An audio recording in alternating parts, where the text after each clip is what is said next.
Hello guys, welcome to the channel. तो आज हम कवर अप करने वाले हैं डिसीजन ट्री एल्गोरिथम। उसके अंदर हम पढ़ेंगे आज एंट्रोपी के बारे में। ओके। सो एंट्रोपी जो है वो बेसिक है डिसीजन ट्री एल्गोरिथम का। अगर आपको वो नहीं पता तो आप आगे नहीं बढ़ सकते। ठीक है, तो मैं बताने जा रहा हूँ आपको कि एंट्रोपी होती क्या है। ठीक है, तो मैं एक एग्जांपल ले लेता हूँ आपको। Paint, let me open Paint. तो मेरा पेंट ओपन हो चुका है। Okay. So what is basically entropy? Entropy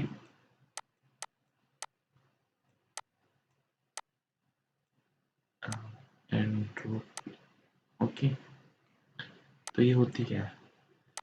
इसको बेसिकली हम बोलते हैं कि ये हमें एक तरह से प्योरिटी बताता है।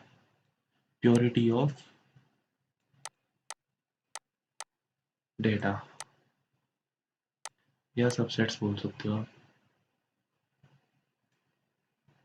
ठीक है, ये प्योरिटी बताता है हमें। तो प्योरिटी जो एंट्रोपी है वो लाई करता है 0 to 1 के बीच में। 0 to 1 bits, we call bits. Okay, 0 to 1 bits. तो ये जितनी ज़्यादा होगी उतनी ही हमारा जो डाटा है वो इम्प्योर होता जाएगा। तो जितना मतलब 0 के क्लोज होगा उतना ही अच्छा रहेगा, और जितना 1 के क्लोज होगा उतना ही बुरा होएगा। So let me wipe up all this. I will tell you by taking an example for entropy. You will better understand after I will take an example. Okay. So let me take an example for entropy. Example लेके समझाता हूँ आपको मैं। तो ये मैंने मान लो, ये तो है यार, ये मान लो ये एक फीचर है। ओके, हमारे डाटा का ये इसके अंदर एक और फीचर है। ये इसके सबसेट्स ले लिया हमने, सबसेट फीचर। ओके, इसके अंदर दो है ये। तो जो दिस वन, ये वाला जो है ये रूट नोड होता है। Root node. ओके। और इन जो दो है इन दोनों को बोलते हैं इंटरनल नोड्स। और जो हमें फाइनली जो लास्ट में मिलते हैं उनको हम बोलते हैं लीफ नोड्स। जैसे कि ये है, ये 1 2 3 4, ये चारों के चारों लीफ नोड्स हैं। ओके। तो ये जो डिसीजन ट्री है, मतलब इसकी एल्गोरिथम तब तक चलती है जब तक कि हमें प्योर डाटा नहीं मिल जाता बिल्कुल भी। ठीक है, जब तक हमें पूरा प्योर नहीं मिल जाता तब तक ये चलता रहेगा। Okay. So let's assume that, assume करते हैं कि मान लो हमारे पास कोई डाटा है, उसके अंदर हमारे पास 9 वैल्यूज ऐसी हैं जिसमें येस है। ओके। और 5 वैल्यूज ऐसी हैं जिसमें नो है। मतलब 5 नोज है हमारे पास। ठीक है। इन 9 येस और 5 नो में से मान लो हमें 6 येस इसमें मिल जाते हैं। 6 yes and 3 no. 3 no and इस पे बाकी बचे कितने? 3 येस इस पे आ चुके हैं एंड 2 नो इस पे। ओके। सो इसके बाद क्या होएगा? Let me assume that them as feature 1, let them feature 1, feature 2, feature 3। Okay, assume कर लिए हैं ये 3 फीचर्स हैं। तो डाटा में एक्चुअली कुछ भी हो सकता है। या तो ये F3 यहाँ पर आ सकता है, ऐसे भी हो सकता है कि F3 F2 F1 हो सकता है, या फिर F2 F1 या F3 भी हो सकता है। तो ये एक्चुअली रूट नोड सेलेक्ट करने का भी एक तरीका होता है। ठीक है, वो हम एक्चुअली करते हैं थ्रू इंफॉर्मेशन गेन। वो भी आपको पता चल जाएगा, मैं आगे बताऊंगा आपको उसके बारे में भी। तो अब इसमें आगे क्या होएगा, यहाँ से ये फीचर 2 पे से जब तक कि ये मतलब प्योर डाटा नहीं बनता, बिल्कुल प्योर मतलब जब तक कि ये जैसे यहाँ पे 6 यस हो गया, ओके, 0 नोज हो गया, तो ये प्योर डाटा है एक तरह से। इसको बोलते हैं हम प्योर। ओके। और यहाँ पर आ गया जैसे 3 no and 0 yes. Sorry guys about my handwriting, मैंने कभी ड्राइंग नहीं करी। It's my first time. Okay, तो यहाँ पर आ गया ऐसे ही, यहाँ पर मान लो 3 ऐसे यहाँ पर आ गए, 0 नोज है यहाँ पर, 0 नो ऐसे ही यहाँ पर है, यहाँ पर 2 नो आ गए और 0 यस। तो ये हमारा जो डाटा है लास्ट में प्योर हो चुका है बिल्कुल। ओके, लीफ नोड आ चुका है। अगर मान लो हमारे पास ये वाला ऐसे आता है, जैसे 3 नो आ गया यहाँ पे, जैसे 3 यस और 3 नो आ गया, तो ये क्या हो गया, 50-50 हो गया। ओके, 50-50 रेशो हो गया। तो इसको हम बोलते हैं इम्प्योर डाटा। प्योर क्योंकि यहाँ पर 50% चांसेस यस के हैं और 50% चांसेस नो के हैं। ओके, तो हम इसको बोलते हैं इम्प्योर डाटा और इसको हम बोलते हैं प्योर डाटा। ओके, जहाँ पे मतलब जैसे 3 नो 0 यस हो गया, तो ये प्योर डाटा हो गया एक तरह से। ओके, सो गाइस इसमें जो है एक्चुअली एंट्रोपी कैलकुलेट करने का एक फॉर्मूला होता है। वो फॉर्मूला ऐसे होता है, E of S is equal to minus P of positive log 2 p of positive minus p of negative with log of p of negative। थोड़ी स्पेस की कमी है गाइस, प्लीज मैनेज कर लेना। ओके, तो ये p ऑफ नेगेटिव हो गया यहाँ पर। तो ये फॉर्मूला होता है, ये formula e of s equal to minus of p positive log 2 p positive minus p of negative log of p negative. ठीक है, तो एक्चुअली पी पॉजिटिव क्या होता है, पी नेगेटिव क्या होता है। तो पी पॉजिटिव होता है probability of positive ratio. Positive मतलब मैं बताता हूँ अभी आपको, और पी होता है ये P negative, probability of negative. So P positive कैसे कैलकुलेट करते हैं हम, पी पॉजिटिव आता है हमारा, जैसे ये फीचर 2 है हमारे पास ये वाला, उसमें पी पॉजिटिव क्या होएगा, पी पॉजिटिव रेशियो होएगा हमारे पास 6/9।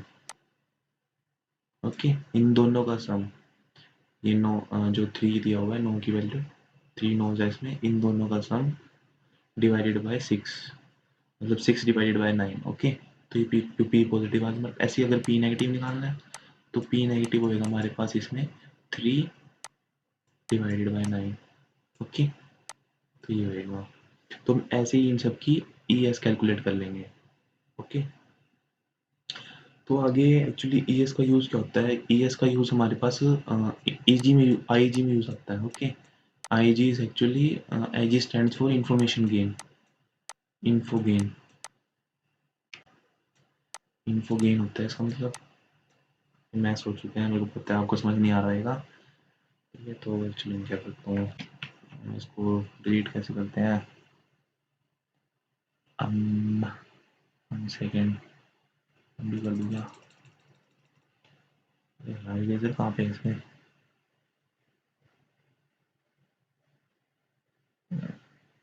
न्यू ही ले लेता हूँ यार, न्यू।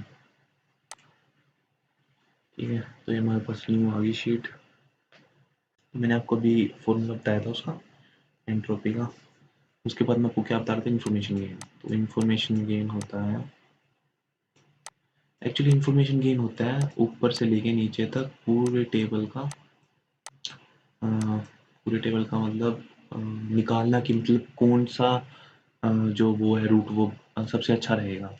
जैसे कि मैंने आपको बताया था अभी कि वो उसमें F1 F2 F3 भी हो सकता है, या तो F1 रूट नोड हो सकता है उसमें, या तो F2 रूट नोड हो सकता है, या F3 रूट नोड हो सकता है। तो वो हमें डिसाइड करना पड़ेगा थ्रू इसके इंफॉर्मेशन गेन के, क्योंकि हम या तो जैसे ये F1, ये F2 और ये F3। ठीक है, अब हम क्या कर सकते हैं यहाँ पे, या तो F2 आ सकता है, या F3 आ सकता है, या F1 तो है ही है।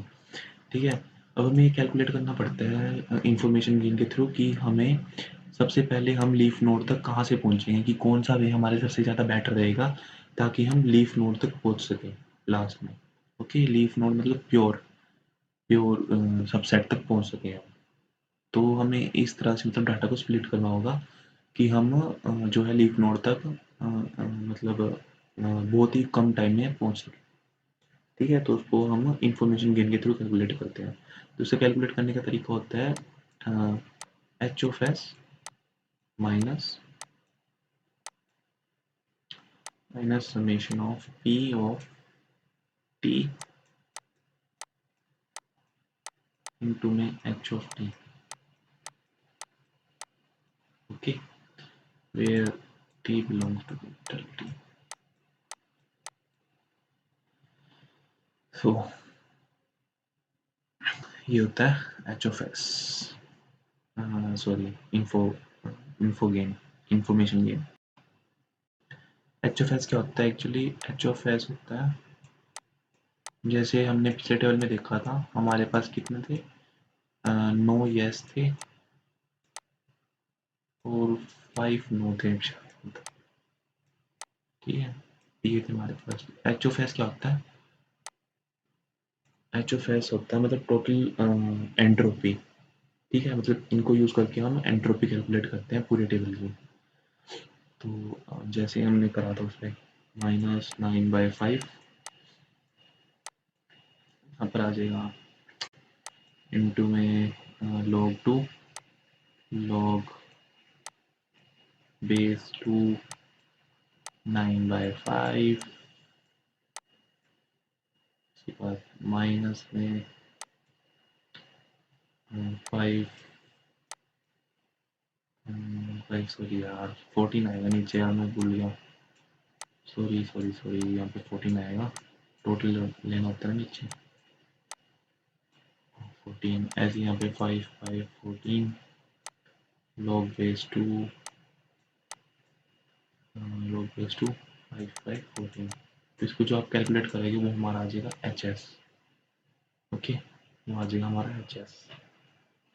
उसके बाद जो ये पी ऑफ टी है, पी ऑफ टी होएगा, ये होएगा जैसे हमने एक ब्रांच को डिवाइड करा था, जैसे erase this,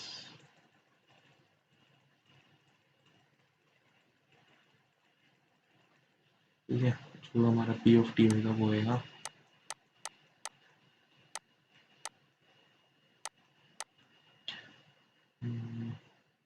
यहाँ पर 9 था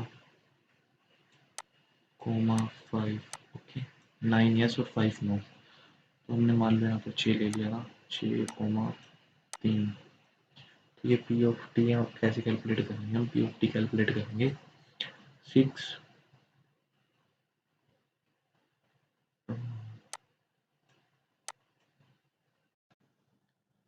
सॉरी 6 नहीं, यहाँ पे 9 आएगा, सॉरी सॉरी सॉरी। तो इन दोनों का सम ये सॉल्व होगा 9 डिवाइड बाय टोटल, ये एच ऑफ टी जो है, एच ऑफ टी रुको,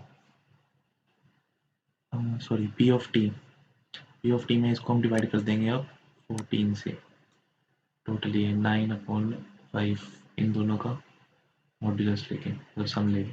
ओके, इनटू में एंट्रोपी ऑफ द फीचर, इस फीचर की एंट्रोपी, एंट्रोपी ऑफ F2,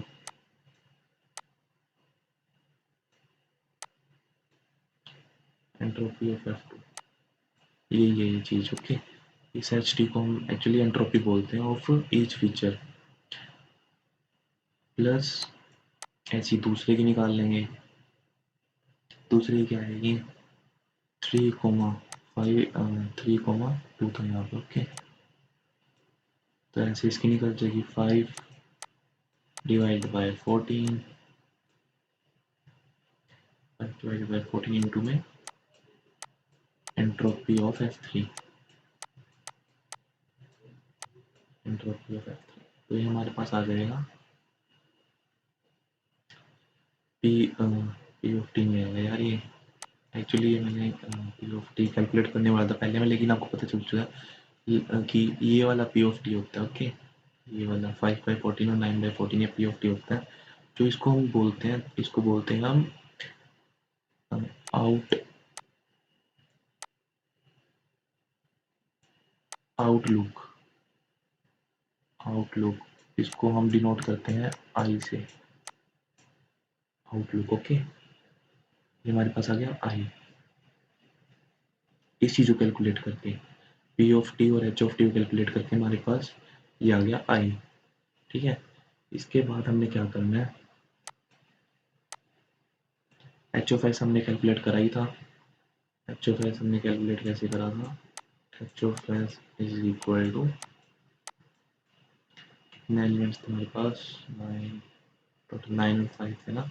तो एच ऑफ एस हमने इससे कैलकुलेट कर लिया था। ओके, अभी मैंने पीछे बताया था शायद आपको, उसको लोग वाला फॉर्मूला आएगा इसमें एंट्रोपी वाला। ठीक है, 9 और 5 पे, जिसमें 9 यस और 5 नो है। ठीक है गाइस, तो ये आप एच ऑफ एस कैलकुलेट कर लोगे तो जो हमारा टोटल इन्फो गेन आएगा, इन्फो गेन वो आएगा एच ऑफ एस माइनस आई। आई ये रहा यहाँ पे आउटलुक। ओके, तो इन्फो गेन आएगा। तो जैसे ही आपको मान लो 4 कॉलम दिए हुए हैं या 5 कॉलम दिए, जितने भी टेबल में कॉलम दिए हुए हैं, तो आप उनका अगर इन्फो गेन निकालोगे हर कॉलम का, तो जिसका इन्फो गेन सबसे ज़्यादा आएगा तो वो कॉलम आपका रूट कॉलम बन जाएगा। ठीक है, वो आप कॉलम आपका रूट कॉलम बन जाएगा। तो ऐसे ही आपको बाकी कॉलम्स का भी निकाल लेना है। मैं आपको एक एग्जांपल लेके बताता हूँ। जैसे कि मैंने यहाँ पे खोला हुआ था एग्जांपल, ये रहा। ठीक है, तो इसमें देख लो कितने कॉलम्स हैं, 1 2 3 4 5, 5 कॉलम्स है। ठीक है, तो जो ये हमें मतलब आउटपुट क्या निकालने है इसकी, वो बंदा खेल पाएगा कि नहीं, on the basis of this. तो ये हमारे इंडिपेंडेंट है। ओके, ये 4 कॉलम्स हमारे स्टार्टिंग के इंडिपेंडेंट कॉलम्स है और ये जो लास्ट वाला डिपेंडेंट कॉलम है प्ले। तो हमें मतलब प्रिडिक्ट करना है कि वो बंदा खेल पाएगा कि नहीं थ्रू इन कंडीशंस के, मतलब इन कंडीशंस के होते हुए कि वो खेल पाएगा या नहीं। ओके, तो एग्जांपल हमारे पास देख लो, इसमें आउटलुक में कितने हैं टोटल, 1 2 3 एंड टोटल 3 वेरिएबल्स है ना, सन्नी ओवरकास्ट और रेनी। ठीक है, तो हम इनको क्या करेंगे, अलग अलग डिवाइड कर लेंगे हम इनको।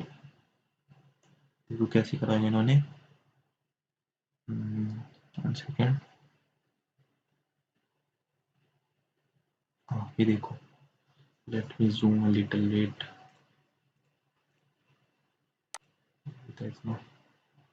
हाँ ये देखो, यहाँ पर क्या करा हुआ, आउटलुक को इन्होंने डिवाइड कर लिया। जो आउटलुक कॉलम था हमारा उसको इन्होंने डिवाइड कर लिया 3 कॉलम्स में, सन्नी ओवरकास्ट और रेनी। तो जो सन्नी में था, मेरी सन्नी या देखो 1 2, सन्नी की वैल्यूज गिनो, 1 2 3 4 5। ठीक है, टोटल 5 सन्नीज है। इसमें यस और नो चेक करो आउटपुट में, 1 2 3, टोटल 3 नो है, 3 नो है तो यानी 2 यस हो गए। ओके, टोटल 5 थे, तो इसमें देखो 3 नो और 2 यस है। सेम ऐसे इन्होंने ओवरकास्ट को डिवाइड कर लिया, ऐसी रेनी को डिवाइड कर लिया। ओके, तो इन्होंने क्या करा, अब इनकी एंट्रोपी निकाल ली इन्होंने सिंगल सिंगल करके, इन तीनों की एंट्रोपी निकाल ली। देखो आउटलुक सन्नी की निकाली इन्होंने, उसमें 2 यस थे, 5 2 यस थे ना टोटल, और टोटल उसमें 3 + 2 5, टोटल 5 थे। तो इन्होंने ऐसी इसकी एंट्रोपी निकाल ली। ऐसे इन्होंने ओवरकास्ट की भी एंट्रोपी निकाल ली जो कि 0 आ रही है। 0 क्यों आ रही है इसकी एंट्रोपी, 0 इसलिए आ रही है इसकी एंट्रोपी, यहाँ पर देखो टोटल कितने यहाँ पे 4, और 4 के 4 क्या है, यस। तो हम जैसे यहाँ पे डिवाइड करेंगे इसको, -4 divided by 4, log of 4 divided by 4, तो ये तो log ऑफ 1 हो गया यहाँ पे, और यहाँ पर भी 1 हो गया। ओके, और यहाँ पर 9 तो 0 ही थे, तो ये तो आगे वाला तो 0 ही हो गया। ठीक है, इसके बाद इन्होंने इसको कैलकुलेट कर, log ऑफ 1 0 होता है, माइनस इंटू, तो ये 0 आ गया। ओके, इन्होंने आउटलुक का कैलकुलेट करा, तो आउटलुक का भी ऐसे ही सेम आ गया। ठीक है, ऐसे ही हमने कर लिया इसको, इसकी 0.97 आ गई, इसकी 0.97 आ गई। तो ये हमारे पास आ गई तीनों की एंट्रोपीज। ओके, तो उसके बाद इन्होंने क्या करा, इसमें इन्होंने कैलकुलेट करा, देखो आई आउटलुक, तो आउटलुक कैसे कैलकुलेट करें? टोटल वैल्यूज़ कितनी है? 5 है, यस और नो की। सन्नी में देखो 5 वैल्यूज़ है टोटल, तो इसमें 5 बाय 14, 14 क्या है? टोटल, टोटल यस और नो की वैल्यूज़। ओके, उसे डिवाइड करा, प्लस, सॉरी प्लस नहीं है, इंटू में आएगा, इंटू में एंट्रोपी, इंटू में इसकी एंट्रोपी सन्नी की 0.971 मल्टीप्लाई करा।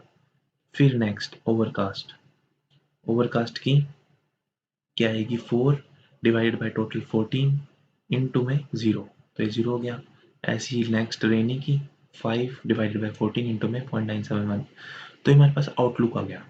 तो गेन कैसे निकाल लेंगे हम? गेन निकालने का तरीका है gain equal to ES minus outlook. Information gain क्या होएगा हमारे पास? Entropy of S minus I outlook. तो ये वाली एंट्रोपी कैसे आई है? 0.94, 0.94 जो है ये आई है, देखो मैं दिखाता हूँ, आपको दिखाई होगी इसमें शायद, 1 सेकेंड, नहीं दिखाई शायद, नहीं दिखाई, रुको, let me explain you this. हाँ ये देखो, सॉरी, ये देखो कैसे कैलकुलेट करें इन्होंने। इन्होंने टोटल टेबल के येस और नो कैलकुलेट करे। ओके, मतलब जो टोटल कॉलम्स में थे, तो उसमें 14 थे टोटल, 14 में से 9 जो थे वो येस थे और 5 जो थे वो नो थे। तो इन्होंने पी ऑफ येस कैलकुलेट करी पहले। ओके, तो y minus 9/14 log base two 9/14.41, ऐसे ही नो की कैलकुलेट करी, माइनस 5 डिवाइडेड बाई 14 स्टार, ऐसे ही log base two 5 divided by 14.53। तो हम इन दोनों ने इसका सम कर दिया, वही फॉर्मूला जो मैंने आपको पहले बताया था पेंट में। Okay, minus P of negative log of 2 P of positive, ठीक है, sorry minus P of positive log 2 P of positive minus P of negative log base two P of negative, ठीक है। तो उससे इन्होंने इसकी वो कैलकुलेट कर दी, तो आ गई हमारे पास पूरे कॉलम की एंट्रोपी। ओके, पूरे टेबल की बोल सकते हो आप, ठीक है, ये आ गई हमारे पास यस और नो की। तो इन्होंने इसके बाद क्या करा? गेन निकाल लिया। Okay, E S minus outlook, तो हमारे पास आ गया इसका आउटलुक का इंफॉर्मेशन गेन। ऐसे ही हम बाकी का भी कैलकुलेट कर सकते हैं, जैसे इन्होंने विंडी को भी डिवाइड कर दिया ऐसे ही। ओके, विंडी हमारे पास कॉलम था, ये देखो कहाँ गया विंडी, जरा देखो, इसमें दो तरह की वैल्यूज है, फॉल्स और ट्रू। जहाँ जहाँ फॉल्स इन्होंने वहाँ पर जैसे नो कैलकुलेट कर लिया। फॉल्स में कितने नो? 1 2 3 4 5 6 7 8, 8 फॉल्स हैं, ठीक है, 8 और 6 ट्रू है हमारे पास। तो फॉल्स में नो कितने हुए? 1 2, 2 फॉल्स हुए। ओके, 2 फॉल्स हुए, तो ट्रू यस कितने हुए? 6, 2 फॉल्स हुए तो ट्रू कितने हुए? 6। तो देखो ये देख, यस लिया उन्होंने 6 यहाँ पे, 6 divided by 8 log of 6 divided by 8 minus true, जो 2 थे वो 9 थे हमारे पास, ठीक है। उसके बाद टोटल 8 लॉग 2, उसके बाद इन्होंने इसकी कैलकुलेट कर ली एंट्रोपी। ओके, ऐसे ही इन्होंने ट्रू की भी कैलकुलेट कर ली अलग से। ओके, सो देख लो average entropy information for windy, ठीक है। इन्होंने इसके बाद आई निकाल लिया विंडी का, आई पता है ना आपको कैसे कैलकुलेट करते हैं, ठीक है। 8 डिवाइडेड बाई 14 टोटल एलिमेंट्स थे उसके, plus 6 divided by 14 equals to, ये आ गया। अब गेन निकाला हमने, गेन कैसे निकालते हैं? टोटल एंट्रोपी माइनस जो ही हमारे पास आउटलुक आया था यहाँ पे, आउटलुक मतलब कॉलम आया था, जो कॉलम की आई आई थी उसमें से माइनस कर दी, तो आ गया हमारे पास 0.048, ठीक है। ऐसे ही हम बाकी की भी निकाल लेंगे, ठीक है, बाकी कॉलम्स की। तो ये देखो हमारे पास फाइनली आएगा आउटलुक की, हमारे पास आई गेन आई 0.247, इन्फो की 5.693, ऐसी टेम्परेचर की, ऐसी ह्यूमिडिटी, ऐसी विंडी। ओके, चारों कैलकुलेट कर ली। तो हमने लास्ट में क्या पाया? ठीक है, सबसे ज़्यादा गेन किसका है इसमें? गेन सबसे ज़्यादा है 0.247 है आउटलुक का, देखो सबसे ज़्यादा इसी का है। तो जो रूट होएगा, जो रूट नोड होएगी वो बनेगी आउटलुक, ठीक है। जो आउटलुक होएगी वो रूट नोड बनेगी हमारी, ये देखो यहाँ पर outlook is selected as the root node, बन चुकी है। ओके, तो ये ऐसे काम करता है, ठीक है। बस इसमें इतना ही था गाइस। इंफॉर्मेशन गेन के बेसिस पे ही हम रूट नोड वगैरह सेलेक्ट करते हैं, ठीक है। Okay guys, thank you for watching. Please do subscribe and like my channel if you like my video. Thank you.